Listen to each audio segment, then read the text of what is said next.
Engineer Edwin Qiu, President of the Institute of Engineers, distinguished guests, ladies and gentlemen. I'm very happy to celebrate the Golden Jubilee of the IES with you this evening. One can argue that Singapore was built on the backs of engineers. Our education system has emphasized the study of mathematics, science, and technical subjects. We've encouraged students to take up government scholarships to study engineering, and in the early years in particular, large numbers of our government scholars were in fact engineers. And engineers have built our basic infrastructure: public health, housing, transportation networks, help us to industrialize our economy, help us meet many national needs. But it is not just the specific skills of engineers which has made a contribution to Singapore, but also the discipline of engineering which make engineers valuable in many roles. Your analytical rigor, your discipline, your practical approach, solving problems, not just describing them or lamenting them. Engineers, we believe, are one of the most versatile professions. You can do many different jobs, and in fact, you did do many different jobs all over our economy and society and government. So our founding Prime Minister, Mr. Lee Kuan Yew, used to encourage young people to study engineering from the earliest days of our independence. And judging from the many who are in this room, many of you took his advice and now have become role models in the profession and contributed outside of engineering to the development of Singapore. Today, IES is honoring two distinguished engineers in particular, Professor Cham Tao Soon and my colleague, Minister Masagos Zulkifli. Both have made many contributions, not just as engineers, and they are living proof, confirming the versatility and value of an engineering education. I'm also happy to present the awards for the 50 engineering feats. They reflect the many signal engineering achievements in our nation-building journey, making strategic breakthroughs like with new water, doing ambitious reclamation projects like Jurong Island and Pasir Panjang Port Terminal, phases 3 and 4, improving our environment and quality of living with ABC Waters, with My Waterway at Punggol, or with Gardens by the Bay. Creating new devices like thumb drive, or the infrared fever scanning system, adapted from military technologies that's now being used at checkpoints in many countries to help prevent the spread of infectious diseases. So I congratulate all 50 award winners tonight. As Singapore developed, we opened up more options and pathways other than engineering. Many of our students today study the humanities, business, and finance, and it has become harder to attract outstanding students to study engineering and take on an engineering profession.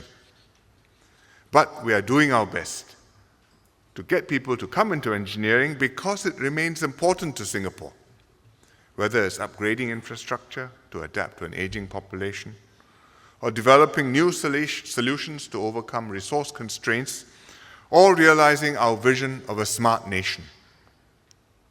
Engineering supports today's economy and also supports our future economy, particularly in the manufacturing sector, which provides more than 500,000 jobs, but also in using disruptive technologies to create more opportunities and good jobs for Singaporeans.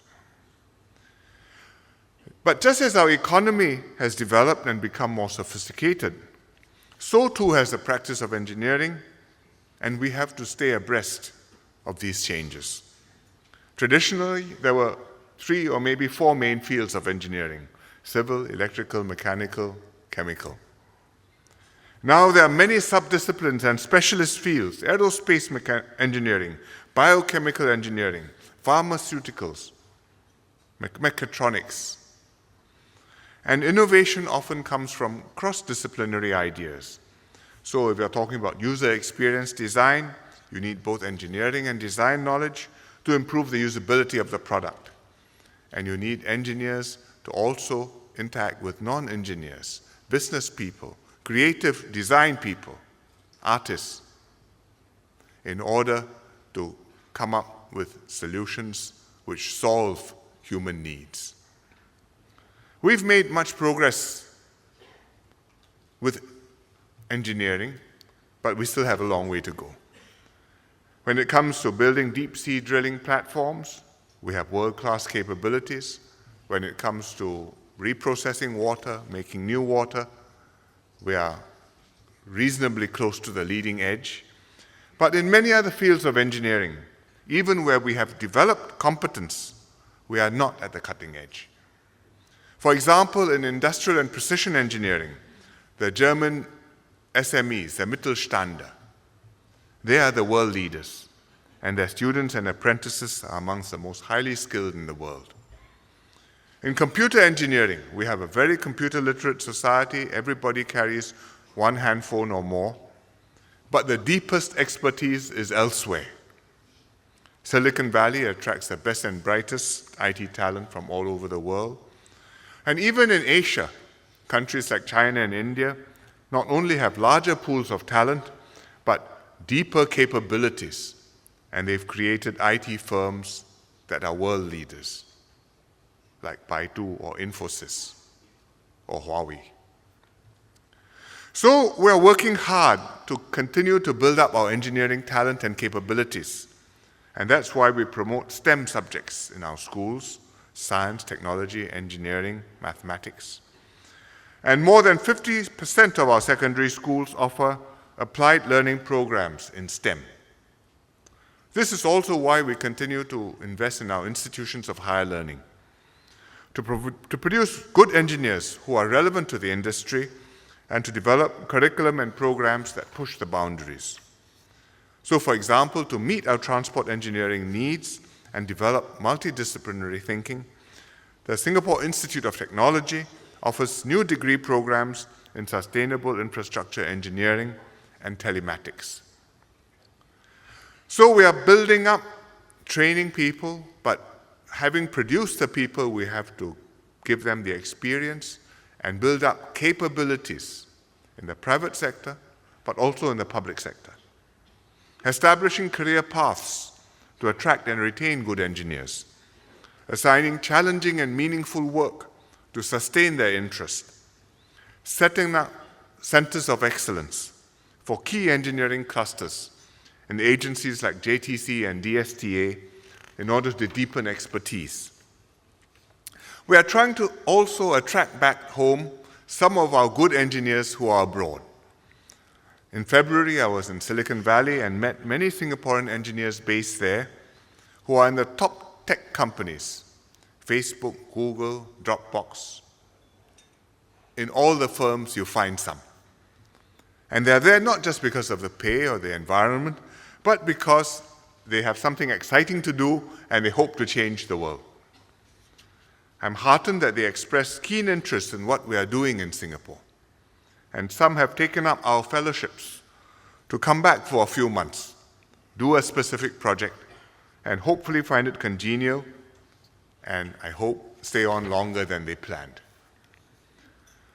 But beyond having good engineers, we need to develop the deep engineering capabilities and the complete, thriving engineering ecosystem with the government, the private sector, academic institutions, working closely together on major, complex engineering projects. We are doing some of this already. Major infrastructure projects like the MRT Alliance, like Jurong Rock Caverns, like the Marina Barrage or the Marina Coastal Expressway, or projects like the underground ammo facility, the Zero Energy Building at the BCA Academy. But we need to do much more to overcome our resource constraints and create a smart nation here. Then we can take engineering and Singapore further. The IES plays an important role and should play a more important role building up engineering in Singapore. You help to raise the profile and interests of engineering among students, and I'm glad you are awarding scholarships to deserving and needy students. And I congratulate the recipients of the IES SG50 Golden Jubilee Scholarships and the IES Yaya Sanmandaki Scholarships.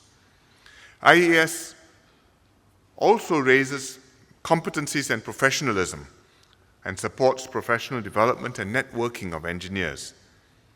The government values your advice and expertise, especially now that we are carrying out meeting in the Committee of the Future Economy.